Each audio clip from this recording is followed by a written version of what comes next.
Mahusay at hindi na gumagalaw ang mga lalaking ito na sakay ng dalawang motorsiklo nang salpukin ng isang SUV umaga nitong January 28 sa barangay San Juan Bautista, Goa, Camarines Sur.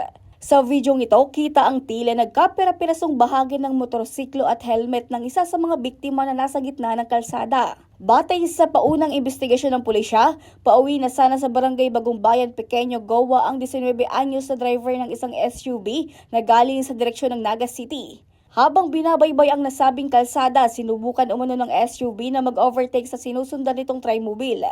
Mabilis umano ang takbo kaya nawala ng kontrol sa manibela ang driver na nauwi sa head-on collision sa dalawang kasalubong na motorsiklo. Dead-on arrival ang driver ng isang motorsiklo at kapatid nitong backride na sawiran ng driver ng isa pang motorsiklo habang ang backride nito ay nasa critical na kondisyon at isinugod sa Bicol Medical Center sa Naga City. Duman na tulong sa Nagadan, may mga actually magtugang si John Repena, ang driver katong sarong motor, ang suno niya sa iya man ang tugang na si Joyce Repena duman man sa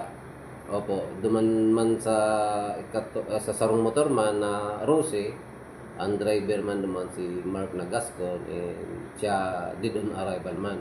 Ang sa iyang pasayro na si Jason Moreno, dito si serious to injured, nangon yan pigbalyo sa Naga para sa further medical attention na kakaikuan. Ngon yan, piprepararta ang mga piprepararta na nga niyang mga dokumento. Samantala, nasa kustodya ng Goa Police ang driver ng SUV na napag-alamang nagmamaneho gamit ang student permit. Tinitingnan rin ng pulisya kung nasa ilalim ng impluwensya ng alak ang driver ng SUV nang mangyari ang aksidente.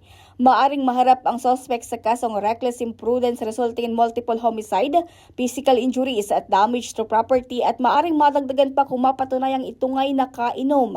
Regine Boy, CSN.